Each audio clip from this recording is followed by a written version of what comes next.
बच्चों, क्या हाल चाल। तो कैसे हैं आप लोग? आई होप आप सब बढ़िया होंगे। तो स्वागत है आपका अपने फेवरेट यूट्यूब चैनल श्री बीएमएलएस पाठशाला। जैसा कि बच्चों आप लोग थंबनेल देख के जान ही गए होंगे, आज हम लोग क्या पढ़ने वाले हैं। आज हम लोग सैंपल डी प्रोटीनाइजेशन के बारे में पढ़ने वाले हैं। अच्छा, ये सैंपल डी प्रोटीनाइजेशन ये जो हमारा बायोकेमिस्ट्री में एक बहुत इंपॉर्टेंट टॉपिक है और ये हमारी हर लैब में कहीं ना कहीं अप्लाई होता है। अब जैसा कि इस टॉपिक का नाम ही कुछ अजीब सा है, डी प्रोटीनाइजेशन। ठीक है, कुछ वर्ड्स में भी क्लियर होगा कि सैंपल को हम लोग क्या करें, डीप्रोटीनाइज करेंगे। अब सबसे बड़ी चीज तो पहले ये जान लो इसको पढ़ना क्यों है। देखो, जितने टॉपिक्स हैं बीएमएलएस के, वो सारे टॉपिक कहीं ना कहीं आगे जब आप रिसर्च फील्ड में उतर रहे हो या एक मेडिकल लैब टेक्नीशियन बन रहे हो या किसी भी जॉब में अप्लाई कर रहे हो, ठीक है, एज अ क्लिनिकल में और एज अ टेक्निकल में, कहीं पे भी, ठीक है, तो आपको वो कुछ ना कुछ प्रोसीजर कहीं ना कहीं काम करेगा। अब जैसे इसी की बात ले लेते हैं, मैं इसका कुछ सिग्निफिकेंस आपको बताना चाह रहा हूं कि जो हमारा डीप्रोटीनाइजेशन ऑफ सैंपल है वो क्यों करते हैं, किस लिए करते हैं और कैसे कैसे मेथड से करते हैं और उसकी हैंडलिंग क्यों जरूरत है। ठीक है, सबसे पहले तो हमारा क्या होगा, डीप्रोटीनाइजेशन। अभी मैं आपको एक ओवरव्यू समझा दे रहा हूँ कि इसको पढ़ने का मतलब क्या है। डीप्रोटीनाइजेशन हम लोग इसलिए कर रहे हैं कि लैब में देखो बहुत सारा सैंपल आता है। ठीक है, अब सैंपल आता है तो उसमें हम लोग क्या करते हैं, हम लोग उसकी एनालिसिस करते हैं। अब उस एनालिसिस में हमारा क्या होता है, हमारी बहुत सी चीजें होती है, हम लोग बहुत से स्पेसिफिक कंपोनेंट हम लोग क्या करते हैं, मेजर कर रहे होते हैं। ठीक है, उसी स्पेसिफिक जो कंपोनेंट्स होते हैं अब हम लोग मेजर कर रहे हैं। अब उसी में क्या होता है, सैंपल में हमारे कुछ अदर प्रोटीन्स पड़े होते हैं। वो अदर प्रोटीन्स हमारे क्या करते हैं, उस रिजल्ट में इंटरफेयर करने लगते हैं। तो उस इंटरफेयर को रोकने के ही लिए हम लोग डीप्रोटीनाइजेशन ऑफ सैंपल करते हैं। ये मोस्ट ऑफ द टेस्ट करने से पहले हम लोग इसको परफॉर्म करते हैं। ठीक है, ये नहीं कि टेस्ट हो गया उसके बाद इसको परफॉर्म करना, हमें टेस्ट लगाने से पहले इसको परफॉर्म करना है। क्योंकि अगर हमने टेस्ट लगा दिया फिर इसको परफॉर्म किया तो इसका क्या मतलब है। तो ये डीप्रोटीनाइजेशन एक इंपॉर्टेंट प्रोसेस भी है। इससे आपका फायदा क्या होगा, फायदा सिर्फ इससे इतना है कि आपका जो रिजल्ट है ना वो और एक्यूरेट और हमारा प्रिसाइज आने लगेगा। मतलब रिजल्ट की वैलिडिटी और बढ़ जाएगी। जो आपको कंपोनेंट एनालिसिस करना था आपको वही कंपोनेंट उस सैंपल के अंदर मिलेगा। ठीक है, इसमें कुछ प्रोसेस होते हैं, कुछ टेक्निक्स होती हैं, अब वो हम लोग अपने लेक्चर में आगे देख लेते हैं। उससे पहले कुछ छोटी मोटी इंपॉर्टेंट बात, अगर आप वीडियो पे पहली बार आए हो तो प्लीज चैनल को सब्सक्राइब कर लो और वीडियो अगर आपको अच्छी लगती है तो लाइक कमेंट जरूर किया करो। तो शुरू करते हैं हम लोग आज का लेक्चर।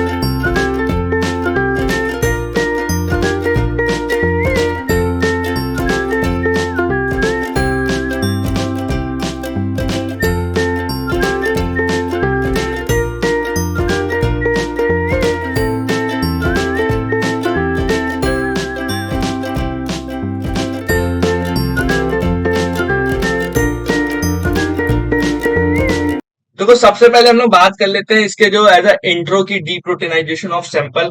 ये होता क्या है, क्यों करते हैं, क्या चीजें हैं इसमें, हर चीज मैंने इस इंट्रो में पूरे चैप्टर का एक समराइज दे दिया है। आप इसी को जाके अपने एग्जाम में लिख लेना। और चीजें समझने के लिए मैं यहाँ पे थोड़ी सी चीजें मैं यहाँ पे और सिंप्लीफाई कर दूंगा कि क्या क्या चीजें होती हैं। सबसे पहले हमारा क्या है, डीप्रोटीनाइजेशन ऑफ सैंपल।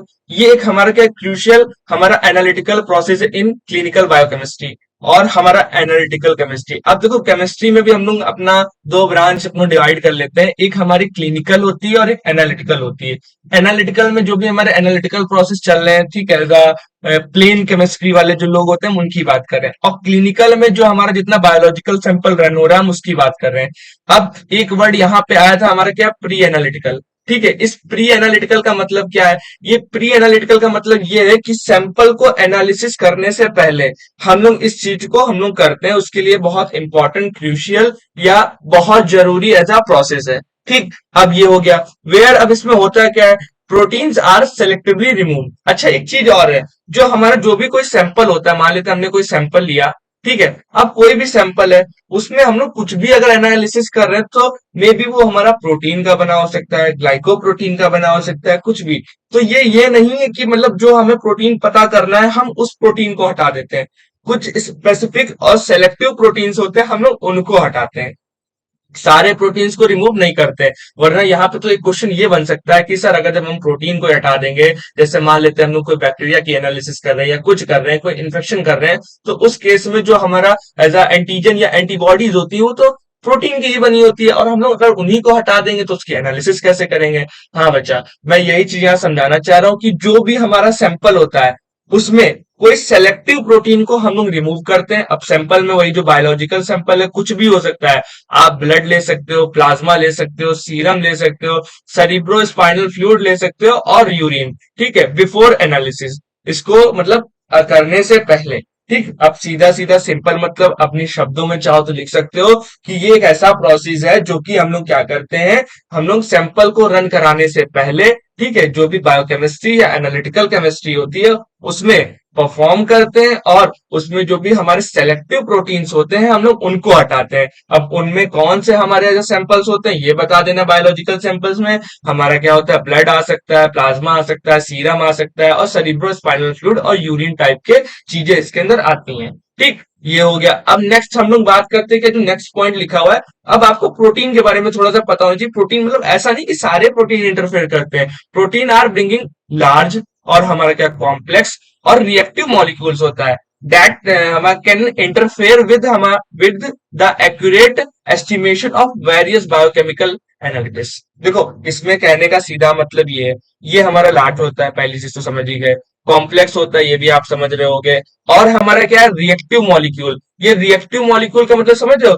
वैसे क्या होता है, कभी कभार हम लोग सैंपल्स में क्या होता है, रिएजेंट्स मिलाते हैं। अब रिएजेंट्स मिला रहे हैं तो हमको जिस सबस्ट्रेट से रिएक्शन करानी थी वो उससे ना करके वो क्या करता है, हमारा प्रोटीन से रिएक्शन कर लेता है, और हमारा रिजल्ट में आके या फिर जो भी एस्टिमेशन प्रोसीजर होता है उसमें इंटरफेयर कर लेता है। और इंटरफेयर कर लेगा तो हमारा जो भी हमारा बायोकेमिकल एनालिटिक्स था वो हमारा क्या वेरी होके आएगा। ठीक है, वेरिएशन आएगा। स्पेशली कौन से मॉलिक्यूल्स होते हैं, जैसे हम लोग ग्लूकोज का टेस्ट लगाते हैं, अगर मान लेते हैं उसमें हमने ग्लूकोज का रिएजेंट डाला तो उसके साथ उसकी ग्लूकोज की रिएक्शन होनी चाहिए थी। अब वो ग्लूकोज के साथ तो रिएक्शन करेगा ही करेगा, उसके साथ ही हमारा क्या करेगा, अदर प्रोटीन के साथ भी कर देगा। ये चीज हो गई। यूरिया हो गया, क्रेटिनिन हो गया, ड्रग्स हो गया, और अमीनो एसिड्स हो गए। इनमें से कुछ भी अगर हम लोग क्या कर रहे हैं, एनालिसिस कर रहे हैं, तो उस टाइम पे क्या करता है हमारा जो है प्रोटीन, अगर हमारा प्रेजेंट है, इंटरफेयर कर रहा है, तो हम लोग उस प्रोटीन को हमें हटाना पड़ता है। ठीक, ये चीज हो गई। और वो प्रोटीन्स क्या करते हैं, हमारे इंटरफेयर करते हैं इसके अंदर। ठीक, ये चीज हो गया। This interfere can be occurs. अब क्या होता है इसमें, सबसे पहले अगर ये इंटरफेयर कर रहे होंगे तो क्या क्या चीजें होंगी ये भी तो पता होनी चाहिए। खाली यही थोड़ी कि हम बता देंगे सर कि क्या होता है कि हमारा क्या रिएक्शंस में इन्वॉल्व हो रहा। हाँ, आई नो रिएक्शंस में इन्वॉल्व होता है, बट होता क्या है, जैसे हम लोग क्या करते हैं, हम लोग जब सैंपल टेस्ट ट्यूब में जो सैंपल लेंगे, ठीक है, जो भी हमारी टेस्ट ट्यूब होगी, अगर हम लोग उसमें सैंपल ले रहे हैं, उसको हमने डीप्रोटीनाइज नहीं किया, तो हमारा क्या क्या देखने मिलेगा। पहली चीज हमें क्या, टर्बिडिटी ऑफ प्रिसिपिटेशन। टर्बिडिटी का मतलब क्या होता है, जैसे मान लो ये हमारा लिक्विड है, और लिक्विड में हमारा जो ऊपर वाला जितना हमारा एरिया है, या कहते हैं पूरा ऊपर से नीचे तक, वो हमारा बिल्कुल ऐसा ब्लर ब्लर हो जाएगा, या कह सकते हैं उसमें बिल्कुल मटमैला टाइप का, या कह सकते हैं वो बहुत कंडेंस हो जाएगा। ठीक, आप इतना समझ लो। सीधा सीधा कहने का मतलब ये है, जैसे एक ग्लास है और ग्लास में अगर मिट्टी डाल दो और मिट्टी वो हमारी पूरी उस पानी के अंदर क्या होगा, डिसॉल्व हो जाए, ठीक है, और फिर वो पानी हमें गंदा दिखने लगेगा। उसी टाइप से सैंपल में भी है, वो सैंपल हमें प्लेन दिखना चाहिए था, बट वो सैंपल हमें प्लेन ना दिख के वो हमें थोड़ा सा डेंस दिख रहा है। तो वही हमारा टर्बिडिटी का मतलब हो गया। और प्रेसिपिटेशन का मतलब ये हो गया कि हमारा सैंपल जो है उसमें कुछ नीचे आके हमारा पूरा प्रेसिपिटेट हो गया। अब जैसे क्या हुआ, हमने वो पानी में मिट्टी डाली थी, अब पानी में थोड़ी देर बाद क्या होगा, हमारी जो ऐसा सैंड होगी या मिट्टी होगी वो थोड़ी देर बाद हमारी नीचे सेटल डाउन हो जाएगी। और वो क्या, इफेक्टिंग द स्पेक्ट्रोफोटोमेट्रिक रीडिंग। अब ये स्पेक्ट्रोफोटोमेट्रिक आप लोग अभी नहीं जानते हो, सेकंड सेम में हो, आपको ये थर्ड सेमेस्टर में डिटेल में पढ़ना होगा। ठीक है, ये हमारा क्या होता है, एक प्रकार का इंस्ट्रूमेंट है। नहीं सॉरी गाइस, ये आपको फोर्थ सेमेस्टर में डिटेल में पढ़ना होगा। ये हमारा क्या नाम है, जब हम लोग एनालिटिकल इंस्ट्रूमेंटेशन पढ़ेंगे तब उसमें पढ़ना है। ये एक प्रकार का स्पेशल डिवाइस है जिसमें हम लोग क्या करते हैं, जो भी हमारा सोल्यूशन या सैंपल होता है उसकी हम लोग क्या करते हैं, हम लोग रीडिंग लेते हैं। रीडिंग या समझ लो, हम लोग एब्जॉर्बेंस लेते हैं। उस एब्जॉर्बेंस को हम लोग कैलकुलेट करके अपनी जो नॉर्मल रेंज, जैसे देखते नहीं हो कि कोई बताता है 3.5 से 2.5 6.5, तो सैंपल की कैसे लेते हैं, तो वो हमारा क्या कहता है, इसी के अंदर हम लोग उसको लेते हैं। ये एक प्रकार का इंस्ट्रूमेंट है, और इसमें सिर्फ हम लोग क्या करते हैं, जो सैंपल या सोल्यूशन या टेस्ट सैंपल्स होते हैं उनकी रीडिंग लेते हैं। ठीक, उसके बाद देख लो हमारा क्या होता है। नेक्स्ट एक चीज और होती है कि हमारा बाइंडिंग और हमारा क्या, रिएक्टिंग विद केमिकल रिएजेंट। अब जैसे हमने कोई सैंपल टेस्ट लगाते हैं तो कॉमन सी बात है, उस सैंपल के अंदर हमारा क्या होगा, हमारा कुछ ना कुछ ऐसा सैंपल पड़ा होगा और हमने कोई ना कोई रिएजेंट उसके अंदर हमने ऐड कर रखा होगा। ठीक, वो रिएजेंट हमने उसके अंदर ऐड कर रखा। अब वो रिएजेंट के साथ में वो क्या करते हैं, वो लोग बाइंड भी कर लेते हैं जाके, कभी कभार बाइंड कर लिया, अगर बाइंड कर लिया तो आगे रिएक्शन नहीं परफॉर्म करेगा। और हमारा क्या नाम है, अगर जो है क्या नाम है, वो सैंपल के साथ रिएक्ट कर लिया तो हमारा कलर डेवलप कर लेगा। तो कलर डेवलप कर लेगा, जब कलर ज्यादा आएगा तो इंटेंसिटी ज्यादा आएगी, इस वजह से हमारा क्या नाम है, हमारा कलर में मतलब रिजल्ट में फिर इफेक्ट आएगा। ठीक है, उसके बाद मास मेकिंग टारगेट एनालिटिक्स और हमारा अल्टरनेटिंग इट्स कंसंट्रेशन। और क्या कर रहा है, जो सैंपल की कंसंट्रेशन है उसको क्या कर रहा है, वो बढ़ा दे रहा है, कि हमें लग रहा है कि भाई वो 2.5 का है, बट वो एक्चुअली में वो हमारा 0.15 का है। ठीक, कुछ भी हो सकता है। तो ये चीज हमारी इसके अंदर होती है इंटरफेरेंस में, मतलब क्या क्या चीज दिखेंगी, एक तो टर्बिडिटी आप कह सकते हो, प्रेसिपिटेशन कह सकते हो, बाइंडिंग कर सकते हो, और हमारा क्या रिएक्शन हो सकती है केमिकल्स के साथ में, और हमारा मास मेकिंग द टारगेट एनालिटिक्स जो होता है वो, और कंसेंट्रेट वो हमारा वो अल्टर कर देता है। ये कुछ इतनी चीजें हमारी इसके अंदर थी, ये आपका इंट्रो में है। ठीक है, नेक्स्ट स्लाइड पे चलते हैं। अभी थोड़ा सा इंट्रो, और इसका इंट्रो मैंने लंबा समझाया कि मतलब चीजें बहुत सारी इसके अंदर है। अब जैसे इसका मेन पर्पस क्या है, मतलब क्या जरूरत है करने की, ये भी हमें पता चाहिए।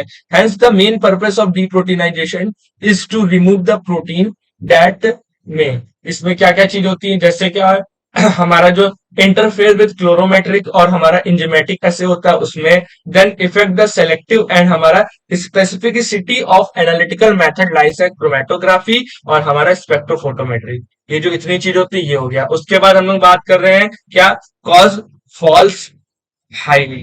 ठीक है, और हमारे लो रीडिंग, मतलब क्या क्या हो सकता है इसमें, जब हम लोग डायग्नोस्टिक टेस्ट लगा रहे हैं तो हमारे से मान ली एक टेस्ट ट्यूब हमने ली, ठीक है, और दूसरी टेस्ट ट्यूब ली, दोनों में सेम सैंपल रन कराया।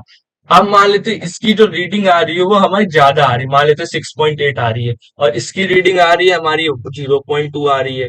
तो यही हमारा एक हिसाब से हाईली या कह सकते हैं लोली बिल्कुल फॉल्स पॉजिटिव रिजल्ट दे सकता है। तो ये चीज हमारी इसके अंदर होती है। इसी को हम लोग पता करने के लिए हम लोग क्या करते हैं, ये डीप्रोटीनाइजेशन का यूज करते हैं। एंड देन हमारा क्या, ये डीप्रोटीनाइजेशन में क्या होगा, सैंपल को जो प्रोटीन होगा उसको हटा देगा, और देन हमारा अपना टेस्ट हम लोग आगे परफॉर्म कर सकते हैं। अभी मैं इसके मेथड्स भी बता दूंगा, परेशान मत होना, कि मेथड्स में बहुत सारे मेथड्स होते हैं, मैंने कुछ सेलेक्टिव मेथड्स आपको यहाँ पे बता रखे हैं। ठीक, अब डिफिनेशन की बात कर लेते हैं।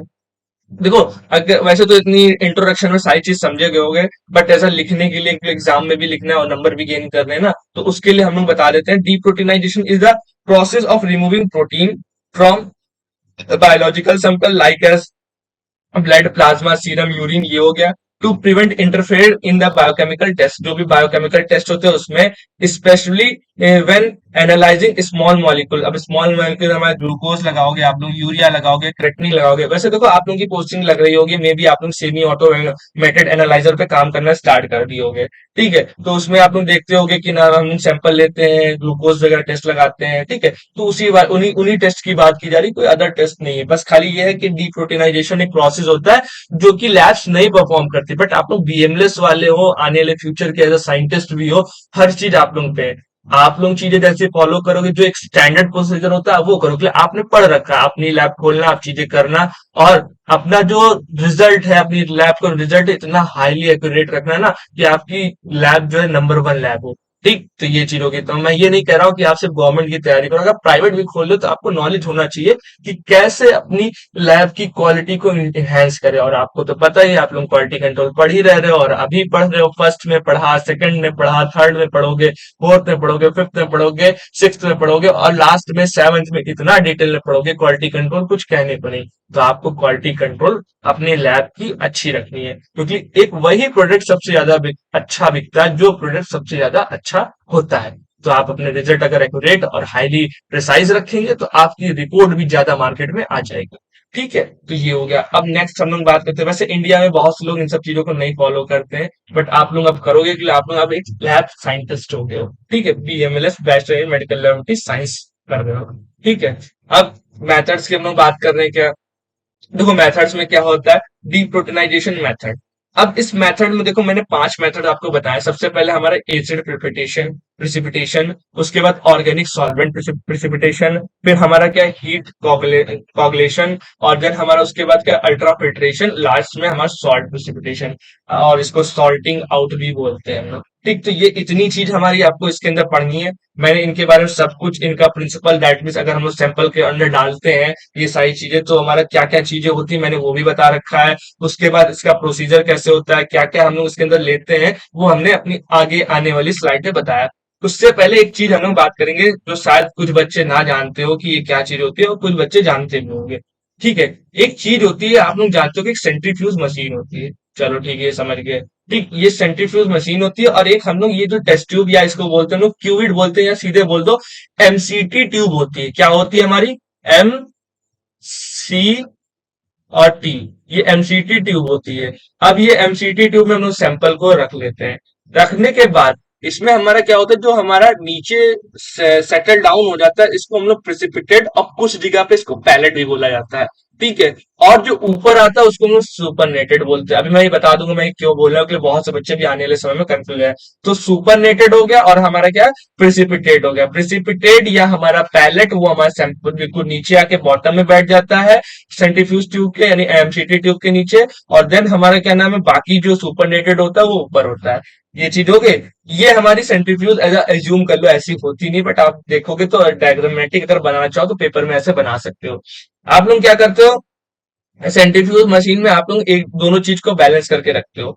वो हमारी रोटेशन शो करती है, और रोटेशन होने के बाद ऐसा क्या होता है कि सैंपल नीचे आ जाता है। एक चीज होती है जिसको हम लोग बोलते हैं सेंट्रीफ्यूगल फोर्स। हमारा जो सैंपल के अंदर जब हम लोग उसको बैलेंस करके रोटेशन पे लगाते हैं तो उसमें एक फोर्स अप्लाई होता है, उसको बोलते हैं सेंट्रीफ्यूगल फोर्स। उसकी वजह से जितने हैवी पार्टिकल्स होते हैं वो हमारे नीचे बॉटम में आके बैठ जाते हैं। एंड देन हमारा दैट मीन्स में हैवी पार्टिकल, हम एग्जांपल ले लेते हैं प्रोटीन। ठीक है, तो प्रोटीन हमारा नीचे आके बैठ जाता है, और जो लिक्विड सैंपल या जो भी चीज होती है वो हमारा ऊपर हमारा रहता है। ठीक, तो ये हमारी सारी चीज इसके अंदर ऐसे होती है।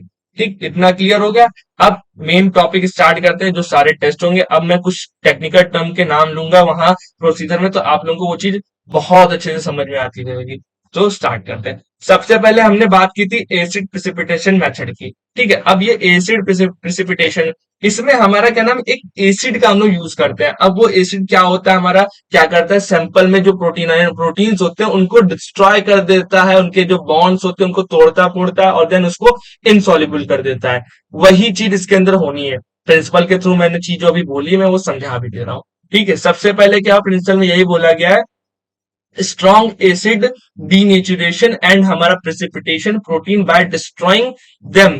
दीज हमारा क्या नाम है, आयोनिक बॉन्ड एंड हमारा hydrogen bond make them insoluble. देखो इस पूरी लाइन का सीधा सीधा मतलब ये है, जो हमारा प्रोटीन होता है, ठीक है, उसको हमारा जो स्ट्रॉन्ग एसिड होता है उसको प्रेसिपिटेट और डीनेचर कर देता है, और बाय डिस्ट्रॉइंग क्या डिस्ट्रॉय करता है, जैसे मान लो दो प्रोटीन है और इनके बीच में एक आयोनिक बॉन्ड है, ठीक है, या हाइड्रोजन बॉन्ड है, कोई भी बॉन्डिंग है, तो इस बाउंड को ये लोग क्या कर देते हैं, पूरी तरीके से तोड़ देते हैं। और तोड़ने के बाद भाई जब टूट टूट के नीचे गिरेगा तो वो प्रेसिपिटेट हो जाएगा, और हमारा क्या होगा, सैंपल में वो इनसॉल्युबल दिखेगा। इस वजह से क्या नाम है हमारा, ये जो है इस प्रोसेस से हमारा क्या होता है, सैंपल हमारा डीप्रोटीनाइज हो जाता है। सिंपल शब्दों में ये है, एक टेस्ट ट्यूब में हमने सैंपल लिया, उसमें हमने कुछ कोई एसिड डाला, और वो एसिड जैसे डाला तो उसमें क्या हुआ, उसने आयोनिक बॉन्ड को, हाइड्रोजन बॉन्ड को तोड़ दिया, और देन हमारा क्या नाम है, ये चीज हमें ऐसे दिख गई।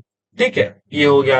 अब नेक्स्ट हम लोग कुछ कॉमन रिएजेंट होते हैं, इसमें से एक या दो याद कर लेना, एग्जाम में लिख देना, काम चल जाएगा। मैं तीन इसलिए दे दिए कि कुछ बच्चों को शायद पहला वाला टफ लगे, कुछ को दूसरा वाला टफ लगे, कुछ को तीसरा लगे, तो मैंने तीन दे दिए, जिसको जो इजी लगे वो याद कर लेना। और एग्जाम के लिए या आगे नॉलेज के लिए आप सारे याद कर लो, मैं तो बोलूंगा।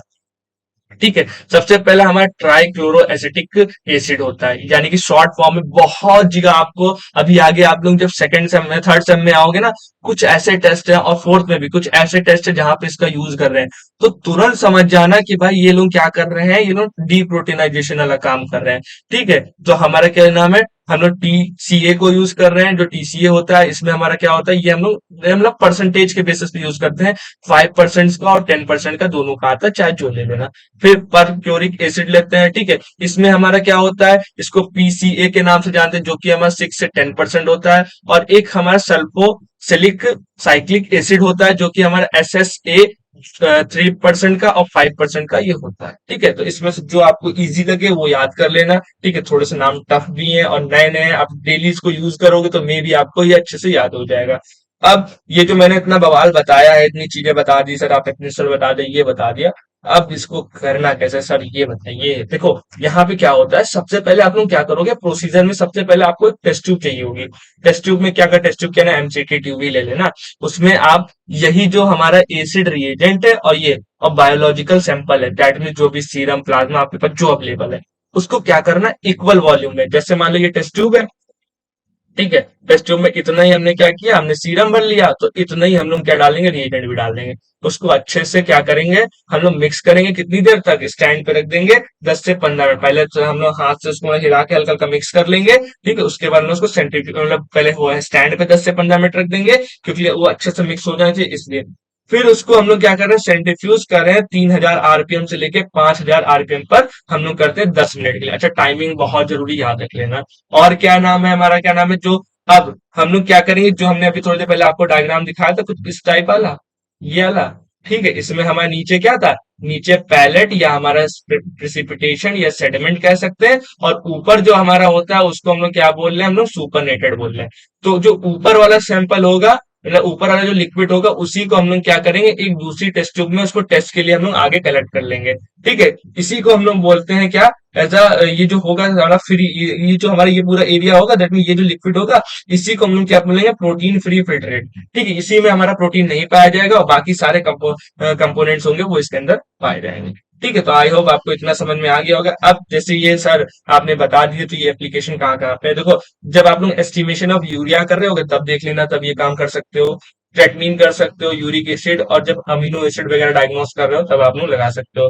क्लिनिकल बायोकेमिस्ट्री में ऑर्जी का भी यूज होता है, और टॉक्सोलॉजी जब हम लोग ऐसे करते हैं तब भी हम लोग इसका यूज करते हैं, ठीक है। तो ये सारी चीज हो गई। नेक्स्ट अब हम लोग बात करते हैं क्या, देखो नेक्स्ट हम लोग टॉपिक चलते हैं। नेक्स्ट टॉपिक हमारा क्या है इसमें, जो भी हमारा ऑर्गेनिक सॉल्वेंट। आपने इससे पहले क्या पढ़ा, एसिड के बारे में पढ़ लिया कि एसिड प्रिसिपिटेशन क्या होता है। अब ऑर्गेनिक में देखो, ऑर्गेनिक देखो, जितने हमारे ये स्टेप्स हैं सब में प्रोटीन को क्या डीनेचर्ड ही कर रहे हैं, ठीक है। हमको उनको बस खाली नेचर करना है, एक जगह पे एग्रीगेट करना है और रिमूव करना है, ठीक है। सबसे पहले जो ऑर्गेनिक सॉल्वेंट प्रोटीन रिड्यूस, जो ऑर्गेनिक सॉल्वेंट जो भी होता है, प्रिंसिपल देख लेते हैं। Organic solvent reduce the protein solubility and cause denaturation and aggregation by removing हमारा वाटर मॉलिक्यूल। अब क्या होगा, जो भी वाटर मॉलिक्यूल होगा उसको वो लोग रिमूव कर देंगे, और प्रोटीन को हमारा क्या कर देंगे, हमारा जो प्रोटीन होता है उसको हम लोग क्या कहते हैं, हम लोग डीनेचर्ड कर देते हैं, ठीक है, और एग्रीगेट कर देते हैं। ये हमारी इतनी से चीजें बताई, जो सॉल्युबिलिटी होगी प्रोटीन की उसको डीनेचर और एग्रीगेट हम लोग इसमें कर देंगे।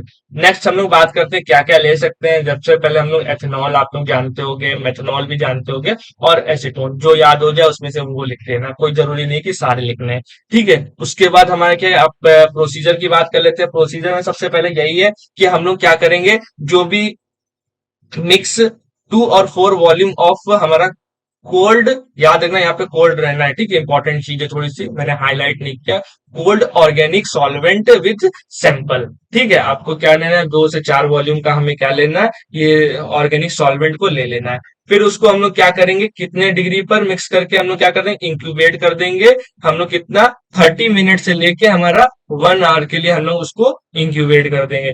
फिर हाई स्पीड के उसको हम लोग स्पिन करा रहे हैं, और फिर जो सुपरनेटेड होगा इसका भी हम लोग कलेक्ट कर लेंगे। अब देखो कुछ टेक्निकल टर्म मैंने पहले क्लियर कर दिए थे, तो सुपरनेटेड का आप मतलब समझ गए, ठीक है। तो सुपरनेटेड में हमारा ये चीज होती है। उसके बाद हमारा क्या हो गया, हम लोग बात करते हैं कि जो भी एप्लीकेशन है, एप्लीकेशन में हमारा यही होता है कि आइडियल फॉर हमारा मोबिलाइज, और हमारा जो भी हमारा मेटाबोलाइज, जो प्रोटीनाइज जो होता है, देखो ये दोनों हमारे क्या होते हैं, जिसमें हम जिस भी सैंपल में हमारा मेटाबॉलिक एक्टिविटी चल रही है वो हमारा, इसका मतलब ये होता है। और इसका मतलब हमारा क्या होता है, जो भी सैंपल्स होते हैं उसमें हमारा क्या नाम, प्रोटीन की कंसंट्रेशन कितनी पाई जा रही है वो बताया जाता है, ठीक, ये हो गया। उसके बाद हम लोग बात करें यूज इन, हमारा क्या ड्रग्स लेवल ऐसे और हमारा इंजिमेटिक ऐसे होता है, उसके लिए हम लोग इसको यूज कर रहे हैं, ठीक है। तो ये आई होप इतना आपको ये समझ में आ गया होगा, ठीक है। नेक्स्ट हम लोग जो मेथड था अब उस मेथड पे चलते हैं। इसके बाद हमारा दूसरा मेथड क्या है, हमारा हीट कॉगुलेशन, ठीक है। अब ये जो हीट कोगुलेशन, कोगुलेशन मतलब समझते होगे आप लोग, जैसे क्लॉट टाइप का बना ना, तो उसी की तरह चीजें होती हैं। इसमें हमारा क्या होता है, इसके प्रिंसिपल में यही, हम लोग क्या करते हैं, सीधे जो सैंपल होता है उसको हम लोग हीट करते हैं। अब हीट ये नहीं कि हम लोग बंसल फ्लेम या फ्लेम के ऊपर ला कर देते हैं, एक स्पेशल इंस्ट्रूमेंट आता है जिसको हम लोग बोलते हैं वाटर बाथ। वाटर बाथ में सैंपल को हम लोग रखते हैं। अभी आप लोग एक टेस्ट पढ़ोगे जिसको हम लोग बोलते हैं क्लॉट रिट्रैक्शन, उसमें यही प्रोसेस हो रहा है। ठीक है, तो वो चीज आपको सारी उसमें पता चल जाएगी। नेक्स्ट हम लोग बात कर लेते हैं सबसे पहले प्रिंसिपल की। प्रिंसिपल में protein denature and coagulate upon heating during to loss of tertiary and secondary structure. आपने प्रोटीन के स्ट्रक्चर हाई स्कूल इंटर में पढ़े होंगे, ये प्राइमरी प्राइमरी सेकेंडरी टर्शरी कुछ इस टाइप के हमारे स्ट्रक्चर्स होते हैं प्रोटीन के। तो वो क्या करते हैं, जब भी हम लोग उसको हीट करते हैं तो वो डीनेचर और कोगुलेट हो जाता है प्रोटीन। ठीक, ये चीज इसमें बोलेगी। प्रोसेस में कुछ रिएजेंट वगैरह नहीं यूज करना है, सिर्फ खाली आपको हीट करना है। ठीक, इसमें होता क्या है सबसे पहले प्रोसीजर में, कि जो भी द जो भी हमारा हीटिंग सैंपल होगा उसको हम लोग हीट करेंगे इन अ वाटर बाथ। टेम्परेचर याद रखना हमारा कितना होता है, 70 से 90, फॉर कितना, 5 से 10 मिनट का, ये हो गया। एंड हमारा क्या करेंगे, फिर उसको हम लोग cool and centrifuge to remove precipitate, हमारा जो भी प्रोटीन होता है वो। देन उसके बाद हमारा क्या नाम है, कलेक्ट सुपरनेटेड, और जो सुपरनेटेड होगा उसको हम लोग कलेक्ट कर लेंगे। एप्लीकेशंस की बात करते हैं, इन अ लॉस, हमारा क्या नाम है, जो भी रिसोर्स होता है, जैसे कहाँ जहाँ पे कम चीजें पाई जाती हैं, अब कोई रिएजेंट वगैरह नहीं पाया जा रहा, कोई चीजें नहीं पा रही, तो कॉमन सी बात है वहीं पे ज्यादा यूज होगा। और रैपिड स्क्रीनिंग मेथड है, मतलब सबसे ज्यादा यही परफॉर्म करते हैं। ठीक, लैब्स में अब कौन ऐसा हमारा टीसीए लेने जाएगा, कौन हमारा क्या नाम है ऑर्गेनिक सॉल्वेंट लेने जाएगा, सीधे एक वाटर बाथ रखा होता है जो कि अदर टेस्ट में भी लग जाता है। वहां पे जाके ये लोग क्या करते हैं, इसका लेते हैं, और लेने के बाद इसको हम लोग आगे परफॉर्म कर लेते हैं। ठीक, तो ये चीज हमारी इसके अंदर हो गई। नेक्स्ट अब हम लोग बात कर लेते हैं, इसके बाद एक मेथड आई थिंक और बचा हुआ है जो कि हमारा शायद सॉल्ट वाला था। ठीक है, इसकी बात कर लेते हैं। नहीं, अभी सॉल्ट वाला नहीं है, अभी हमारा अल्ट्रा फिल्ट्रेशन है इसके बाद है। ठीक है, अल्ट्रा फिल्ट्रेशन में देखो क्या होता है। अल्ट्रा फिल्ट्रेशन में सीधा सिंपल मतलब यही है कि जो हमारा सैंपल होता है, एक मेम्ब्रेन होती है, उससे हम लोग क्या करते हैं, उसके ऊपर डालते हैं, और जो भी हमारा प्रोटीन होता है वो उसमें ट्रैप्ड हो जाता है, और उस प्रोटीन को हम लोग हटा देते हैं और स्मॉल मॉलिक्यूल्स हमें मिल जाते हैं। और जो फिल्ट्रेट है, दैट मीन जो लिक्विड नीचे हमेशा, जैसे जैसे चाय का एग्जांपल ले लो, जब चाय छानते हो ना तो ऊपर चाय पत्ती रह जाती है ना, और बाकी जो नीचे ग्लास में सब निकल के आ जाता है ना, तो वो जो हमारा जैसे चाय होती है, तो उसको हम लोग फिल्ट्रेट बोल दे रहे हैं। तो इसमें कंफ्यूज मत होना कि फिल्ट्रेट सर नया वर्ड क्या आ गया। ठीक है, चलो प्रिंसिपल समझ लेते हैं, फिर अभी और भी चीजें अच्छे समझाऊंगा। कि हमारा sample is pass through a semi permeable membrane. जो हमारी सेमी परमेबल मेम्ब्रेन होती है, ये एक स्पेसिफिक मेम्ब्रेन होती है जो कि आपको जब मैं ऑस्मोसिस वगैरह अच्छे से पढ़ाऊंगा तो वहां पे बता दूंगा। ठीक, दैट रिटेन प्रोटीन, जो कि हमारे साइज कितना होता है, इतने डाल्टन का होता है, इतने प्रोटीन तक की, मतलब वो अपने में ट्रैप कर लेता है, but allow small molecules pass through. ठीक है, जैसे मान लो ये एक हमारी, समझ गए होगे आप लोग, ये हमारी एक छन्नी टाइप की होगी। ठीक है, उसी को सेमी परमेबल मेम्ब्रेन बोले। इससे हमने कुछ डाला, इसमें कोई लिक्विड, और हमारे क्या हुआ, जो लार्ज जितने हमारे प्रोटीन थे, ठीक है, वो सब हमारे क्या कर गए, इसके अंदर ट्रैप हो गए। ठीक, और बाकी जो नीचे था वो सब हमारा लिक्विड जो है एक अदर कंटेनर में हमारा निकल के आ गया। ठीक, तो ये हमारा इसके अंदर, हमारा ये लिक्विड आ गया इसके अंदर। ठीक है, ये चीज होगी। नेक्स्ट हम लोग बात करते हैं प्रोसीजर। प्रोसीजर में क्या करें, से load sample into the ultra filtration unit. एक अल्ट्रा फिल्ट्रेशन यूनिट बोला गया, जो कि हमारा सेंट्रीफ्यूगल फिल्ट्रेट डिवाइस होता है। ठीक, वो चीज हो गई। क्या हो गया हमारा, हमने सीधा सीधा ये बोल दो, बहुत सस्ती लैब होती है, वो लोग क्या करते हैं, उनके पास सेमी परमेबल मेम्ब्रेन आती है। ठीक है, तो वो लोग क्या करते हैं, सीधा उसके ऊपर पोर करते हैं, और पोर करने के बाद निकाल लेते हैं। फिर सेंट्रीफ्यूज पर मेम्ब्रेन, हमारा क्या है, स्पेसिफिकेशन, मतलब जो भी हमारे स्पेसिफिक मेम्ब्रेन होंगे वो उसको सेंट्रीफ्यूज करते करते सेपरेट कर लेगा, एंड कलेक्ट द, हमारा क्या नाम है, जो भी हमारा फिल्ट्रेट होता है उसको वो कलेक्ट कर लेगा।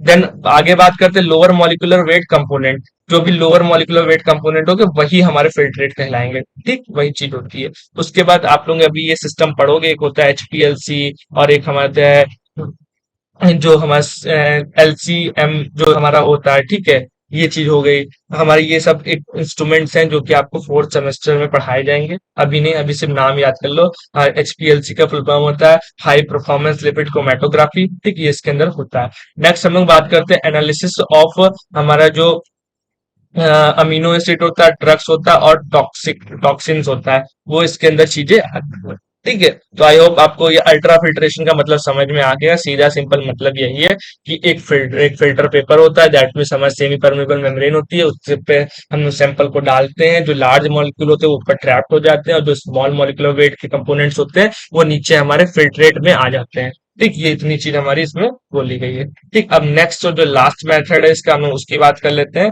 जो हमारा सॉल्ट प्रिसिपिटेशन है। अब देखो, सॉल्ट प्रिसिपिटेशन, इसको दूसरे नाम से हम लोग क्या बोलते हैं, हम लोग सॉल्टिंग आउट बोलते हैं। ठीक है, इसमें हमारा क्या होता है, इसमें हम लोग हम लोग हाई सॉल्ट कंसेंट्रेशन लेते हैं, मतलब एक सॉल्ट कंसेंट्रेशन लेते हैं जो कि रिड्यूस प्रोटीन सेलेबिलिटी, वो प्रोटीन सेलेबिलिटी को रिड्यूस कर देता है एंड कॉज प्रिसिपिटेशन, और हमारा नाम फ्रॉम फ्रॉम दी मॉलिक्यूल, जो भी हमारे मॉलिक्यूल्स होते हैं प्रिसिपिटेट। देखो इसमें क्या होता है, समझ लो इसको प्रिंसिपल में क्या बोल रहा है, high salt concentration reduce protein. ठीक, जो प्रोटीन सोलिबिलिटी होती है उसको रिड्यूस करते हैं एंड कॉज प्रिसिपिटेशन। ठीक है, ये जो प्रिसिपिटेशन होते हैं उसको कॉज कर रहे हैं फ्रॉम वाटर मॉलिक्यूल्स में उसको छोड़ देते हैं। ठीक है, ये हो गया। उसके बाद हमारा क्या है, रिएजेंट में हम लोग हमारा अमोनियम सल्फेट होता है, जो कि एज फॉर्मूला याद कर लेना, बहुत से एग्जामिनर आके पूछ लेते हैं, वो चीज इसके अंदर हो गई। प्रोसीजर में इसके यही है, सिंपल सा प्रोसीजर, ज्यादा कुछ नहीं है। हमें क्या करना है, स्लोली स्लोली क्या ऐड करना है सैंपल के अंदर, हमें यही अमोनियम सल्फेट को ऐड करना है, और देन उसके बाद हम उसको इंक्यूबेट कर देंगे आइस के ऊपर, या रख देंगे आइस के ऊपर 30 मिनट के लिए। फिर उसको सेंट्रीफ्यूज करेंगे, और देन इसमें भी हम लोग क्या करेंगे, जितना सुपर नेटेड था वो कलेक्ट करेंगे, और फिर आगे हम लोग टेस्ट के लिए उसको ले जाएंगे। इसको हम लोग क्या करते हैं, जब हमें प्यूरिफिकेशन ऑफ प्रोटीन हमें करना होता है, पार्शियल प्यूरिफिकेशन हमें करना होता है तब, और एंजाइम और प्रोटीन ऐसे करना होता है तब हम लोग इसका यूज करते हैं। ठीक है, तो आई होप ये भी चीज आप लोग बहुत अच्छी तरह समझ गए होंगे। ठीक है, तो अब नेक्स्ट, ये तो हमारे सारे जितने प्रोसीजर थे पांच के पांच, पांच में से देखो जैसा क्वेश्चन है उसी टाइप से आप लोग अटेम्प्ट करना, कोई जरूरी नहीं कि आपको पांच के पांच लिखने हैं। मैंने लॉन्ग के अकॉर्डिंग चीजें बता दी, 15 नंबर में क्वेश्चन आ जाए तो ये सारी चीज आपको ऐसे करनी है। नेक्स्ट अब हमारे इसमें जो पार्ट था वो हमारे इसकी हैंडलिंग थी। हैंडलिंग देख लेते हैं हम लोग इसकी कैसे क्या करते हैं। तो हैंडलिंग एक बहुत इंपॉर्टेंट चीज है, कि इसको सैंपल जैसे मान लेते हैं, अगर हमें हैंडलिंग करना नहीं आता है तो बहुत सी प्रॉब्लम्स हो सकती है। सबसे पहले तो हमारा क्या ना, जो हैंडलिंग होती है वो बहुत इंपॉर्टेंट इसलिए कि हमारी वो जो भी लैब का रिजल्ट की एक्यूरेसी और हमारी वैलिडिटी होती है वो इसको इनहेंस कर देती है। पहली चीज तो ये है। अब सैंपल हैंडलिंग के लिए कुछ हमारे क्या नाम है स्टेप्स होते हैं। पहला तो हमारा कलेक्शन, लेबलिंग और हमारा मिक्सिंग। ठीक, अब जैसे हम लोग कभी भी सैंपल कलेक्ट करते हैं, इसके लिए हम लोग क्या करते हैं, जो भी हमारा स्टराइल कंटेनर या इक्विपमेंट होता है हमें वो चाहिए होता है, स्टराइल मतलब साफ सुथरा। ठीक है, और हमारा जो भी करेक्ट ट्यूब होती है, अब जैसे ये नहीं है, हर लैब में अलग अलग सैंपल कलेक्ट होता है, जैसे ईडीटी हमारा हो गया, हेमेटोलॉजी में ज्यादातर यूज होता है। ठीक है, और हमारा सोडियम क्लोराइड, जो भी हमारा क्या नाम है, ग्लूकोज की हम लोग जो एनालिसिस करते हैं, ठीक है, उसके लिए हम लोग सोडियम क्लोराइड का यूज कर लेते हैं। फिर हमारा साइट्रेट वगैरह इसी टाइप के हमारे अलग अलग वाइल्स आते हैं। तो जिस वाइल में जिस सैंपल को लेना चाहिए, ठीक है, हम लोग उस सैंपल को उसी में लेंगे, depending depending upon the test, जैसा टेस्ट होगा वो। और फिर हम लोग का क्या करना है, जो भी हम लोग वेनी पंचर साइट है उसको क्लीन करेंगे। ठीक है, अवॉइड कंटामिनेशन, जो भी कंटामिनेशन था उसको अवॉइड करके। और हमारा क्या, अगर कोशिश करना कि अब जैसे सब तो मॉडर्न हो रहा है ना धीरे धीरे, अब ज्यादा सिरिंज वगैरह नहीं यूज करते लैब वाले। ठीक, अब क्या करते हैं, हमारा जो वेनी पंचर सिस्टम आ गया अब उसका यूज करते हैं, यानी वैक्यूटेनर। ठीक है, आप क्या करोगे, जो वैक्यूटेनर आता है उसका आप लोग यूज करोगे सैंपल कलेक्ट करने के लिए। इससे क्या होगा, हमारा रिजल्ट वगैरह बहुत हाईली एक्यूरेट आएगा। ठीक है, ये चीज हो गई। उसके बाद हम लोग लेबलिंग की बात कर लेते हैं। अब लेबलिंग में पेशेंट आईडी आप लोग जानते हो, पेशेंट नेम डाल दोगे, डेट और टाइम डाल दोगे, टेस्ट कौन सा है वो डाल दोगे, और मतलब जो भी एज अ कलेक्टर था या जिसने भी कलेक्ट किया उसका नाम वगैरह हर चीज आप लोग यहाँ पे अच्छे से मेंशन करोगे। उसके बाद हमारा क्या है, अब सैंपल जैसे वाइल में हम लोग कलेक्ट कर लेते हैं, कलेक्ट करने के बाद उसको ऐसे तुरंत स्टैंड में नहीं रख देना है। उसको आपको क्या करना है, पहले उसको धीरे धीरे अच्छे से मिक्स करना है। जैसे मान लो ईडीटीए का ही ले लो, आप लोग ईडीटीए सैंपल लेते हो तो उसको मिक्स करते हो, और मे भी ऐसा क्या होता है, रोटेटर लैब्स में पाए जाते हैं तो वहां पे रोटेटर पे उसको रख दिया जाता है, कि वो अच्छे से उसमें जो भी हमारे कैल्शियम चिलेटर्स वगैरह होते हैं वो हमारा क्या नाम है वो सब उससे अच्छे से मिक्स हो जाए, और देन हमारा जो सैंपल हो क्लॉट ना हो। ठीक है, आपको अगर जैसे एंटी कोगुलेंट्स के बारे में नहीं पता हो तो मेरा ये लेक्चर जैसे मतलब टेलीग्राम चैनल पे भी और हमारे यूट्यूब चैनल पे दोनों पे अपलोड है, प्लीज आप जाके वहां पे अच्छे से देखो। और मैंने जो एंटी कोगुलेंट्स बताए हैं जो नॉर्मल बुक्स में पाए जाते हैं, मैंने उससे और ज्यादा जो हेमेटोलॉजी के एडवांस हमारे लिए होते हैं मैंने वो ही बताया। आपको साइड में आई बटन पे आपको उसकी लिंक मिल जाएगी, या नीचे डिस्क्रिप्शन में भी दे दूंगा, आप वहां से जाके उसको देख सकते हो। ठीक है, तो ये आप लोग समझ गए होंगे कि इसमें क्या क्या चीजें हैं। नेक्स्ट अब हम लोग बात करते हैं क्या हैंडलिंग में, ये हमारा अभी इतना हुआ। अब उसको स्टोर कैसे करना है, स्टोरेज भी आपको आनी चाहिए। जैसे स्टोरेज में हमारे अलग अलग सैंपल होते हैं, जैसे हमने तुरंत ऐसे कुछ टेस्ट हमें बाद में लगाने होते हैं, ठीक है। तो उसके लिए हम लोग क्या करते हैं, जैसे हमारा सैंपल टाइप इधर लिखा हुआ है, इसमें आइडियल स्टोरेज कहाँ पे करते हैं और कितनी इसकी स्टेबिलिटी होती है, ठीक है। सबसे पहले हमारा क्या हो गया, ये हैंडलिंग के अंदर ये हेडिंग है, ठीक है। इसमें हमारा क्या है, हमारा सीरम और प्लाज्मा जो होता है उसको हम लोग क्या करते हैं, रेफ्रिजरेट करते हैं। और टाइमिंग आप लोग देख लेते हैं 24 से 48 घंटे की होती है। होल ब्लड ले लेते हैं ईडीटीए वाला, जो कि ऐसा 2 से 8 डिग्री के बीच में रख देते हैं, और जो कि हमारा क्या होना है 24 डिग्री सेल्सियस पे उसको हम लोग 24 दिन के लिए हम उसको रख देते हैं। उसके 24 घंटे के लिए, सॉरी। उसके बाद हमारा जो यूरिन सैंपल होता है उसको हम लोग कितना लेते हैं, हम लोग जो भी स्टोरेज टाइम होता है वो हम लोग क्या करते हैं, प्रिजर्वेटिव के साथ में कितनी देर टेम्परेचर पे रखते हैं, हम लोग 4 डिग्री टेम्परेचर पे रखते हैं 24 घंटे के लिए। और सीएसएफ भी ही एक ऐसा बहुत सी यहाँ पे लिखा होगा आपके सिलेबस में कि इसका हमें प्रिजर्वेशन बताओ, वो मैं आपको वहां बताऊंगा। स्पेसिफिकली हम लोग क्या करते हैं, उसको रूम टेम्परेचर पे हम लोग क्या करते हैं, उसको रखते हैं, और इमीडिएटली उसका हमें टेस्ट परफॉर्म करना होता है। तो ये आप लोगों ने क्या समझ लिया, इसकी हैंडलिंग जो थी वो समझ लिया। अब सिलेबस की जो लास्ट हेडिंग बची है, इसका ट्रांसपोर्टेशन, ठीक है। ट्रांसपोर्टेशन थोड़ा सा इसका थोड़ा यूनिक है, ठीक है। मतलब यूनिक क्या है, जैसे नॉर्मल होते हैं उसी टाइप से। सबसे पहले हमें क्या, ट्रांसपोर्टेशन जो होता है हमारा शुड बी मेंटेन इंटीग्रिटी और हमारा स्टेबिलिटी और बायोसेफ्टी ऑफ सैंपल। और बायोसेफ्टी जैसे कोई कंटामिनेशन या किसी पेशेंट को कोई इन्फेक्शन था, वो एज अ हेल्थ वर्कर वगैरह को ना हो जाए, ये सारी चीजें उसके अंदर प्रोवाइड करता है। सबसे पहला पॉइंट इसी में यही है कि पैकेजिंग, हमें क्या करना है, जो भी सैंपल है वो जैसे हम लोग को प्राइमरी कंटेनर जो लीक प्रूफ कंटेनर होता है उसी को हम लोग लेना है। वैसे ये ना हो कि वो थोड़ा सा साइड से लीक करता हो या कुछ हो, पता चला वाइल टेढ़ी हो गई या ऐसा कि यूरिन कंटेनर टेढ़ा हो गया तो वो थोड़ा थोड़ा ड्रॉप करके गिरने लगा। तो हमें ये चीज देखना है कि टेस्ट ट्यूब या कुछ भी होगा वो हमें विद कैप वाला चाहिए, ठीक है। उसके बाद हमारा क्या नाम है, सेकेंडरी इन जो सेकेंडरी था, सेकेंडरी सीलिंग बैग होता है उसकी बात करें। Place in secondary sealing bag, sealed bag with हमारा क्या है, अबेंडेंट मटेरियल जो होता है वो हो गया। और हमारा क्या नाम है, place inside the rigid outer box, ये हो गया, जिसको हम लोग क्या होता है ट्रिपल पैकिंग के नाम से भी हम लोग जानते हैं। तो ये कुछ कॉमन चीज हमारे इसके अंदर होगी, आपको इतना जानते हो, बट वही बात है आपको लिखना भी आना चाहिए इसको पेपर में, ठीक है। अब जैसे सैंपल हमारा तुरंत तो वो हमने पैक कर लिया, अब उसके बाद क्या करोगे, जैसे अलग अलग डिपार्टमेंट है तो अलग अलग चीजें भी होती हैं। सबसे पहले हमारे क्या हेमेटोलॉजिकल सैंपल्स जो होते हैं वो रूम टेम्परेचर पे हम लोग उसको रख रख के मतलब ऐसा भेज देते हैं, जो कि हमारा क्या होता है एज अ ब्लड हो गया। उसके बाद बायोकेमिस्ट्री में यूरिया और ग्लूकोज ये सब हम लोग परफॉर्म करते हैं। तो उसमें हम लोग जो सैंपल होता है उसका टेम्परेचर कितना रख के हम लोग उसको ट्रांसपोर्ट करते हैं, कि जो आइस पैक्ड होता है 2 से 8 डिग्री के बीच में रहता है, उसमें प्लाज्मा और सीरम हमारा उसके अंदर आ जाता है। हार्मोनल के लिए हम लोग उसको फ्रोज करके -20 डिग्री पे, ठीक है, जो कि हमारा कितना हो गया टीएसएच, और जो हमारे जो इंसुलिन वगैरह होते हैं जो ये टेस्ट परफॉर्म करते हैं वो सारी चीज इसके अंदर हो गए। माइक्रोबायोलॉजी में यूरिन और स्टूल सैंपल आता है, जो कि आप लोग क्या कहते हैं ट्रांसपोर्ट मीडिया के अंदर, और टेम्परेचर आप लोग कितना 2 से 8 डिग्री सेल्सियस पे रखते हो।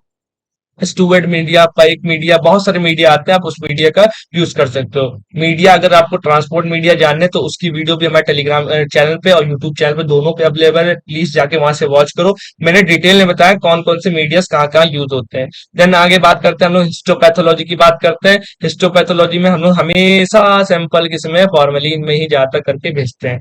आप लोग अभी जैसे फोर्थ और फिफ्थ सेमेस्टर में बढ़ोगे आपको ये जो हिस्टोपैथोलॉजी ना बहुत डिटेल में पढ़नी है, बहुत टफ भी है और बहुत डिटेल में पढ़नी है, क्योंकि एक्चुअली टफ इसलिए बच्चा इसका कंटेंट कहीं नहीं मिलता है, ठीक है। टिश्यू बायोप्सी वगैरह के लिए हम लोग यूज करते हैं, ये बहुत अच्छा टॉपिक, बहुत इंटरेस्टिंग टॉपिक है। अगर कॉलेज वगैरह में अच्छे से सिखाया जाए, कराया जाए तो आप लोगों को बहुत इंटरेस्ट आ जाए, ठीक है। इसी में आप लोगों को वही ब्रेन और क्या नाम है किडनी और इन सब का जो आपको डीप स्टडी करनी है, कैसे उनका होल ऑर्गन हमें स्टेराइल करना है, कैसे उसको निकाल के उसकी प्रोसेसिंग करनी, टिश्यू प्रोसेसिंग करनी, वो सब चीजें आपको इसी सब्जेक्ट के अंदर पढ़नी है, ठीक है। उसके बाद हम लोग बात कर रहे हैं ट्रांसपोर्ट टाइमिंग। नॉर्मली जो हमारा डिलीवरी टाइम होता है वो कलेक्शन विद इन हमारे 2 आवर्स के अंदर आप लोग कर सकते हैं। डिले हमारा क्या कॉज करेगा, ब्रेक डाउन द एनर्जी, जो भी हमारे कंपोनेंट होंगे, और बैक्टीरिया ग्रोथ होगी हमारे उसके अंदर बढ़ जाएगी। तो ये सारी चीज हमारी इसके अंदर थी, ठीक है। आई होप आपको ये सारी चीज बहुत अच्छे से क्लियर होगी। जो चीज ना क्लियर हो आप प्लीज नीचे कमेंट किया करो, कि आपके कमेंट से हमें मोटिवेशन मिलती है, ठीक है। और जो है जो भी टॉपिक नहीं समझ में आ रहा है प्लीज नीचे कमेंट किया करो। टेलीग्राम चैनल पे अगर अभी तक नहीं जुड़े हो, मैं वहां पे क्वेश्चंस भी करा रहा हूँ, हर चीज करा रहा हूँ, बहुत सारी अपडेट्स देता हूँ, ठीक। तो प्लीज वो सारी वीडियोस जाके देखो, अच्छी तरीके से क्वेश्चंस अटेम्प्ट करो और अच्छे से बीएमएस क्रैक करो, ठीक है। बहुत जल्द मिलते हैं हम लोग नेक्स्ट वीडियो में। Thank you so much watching, bye bye.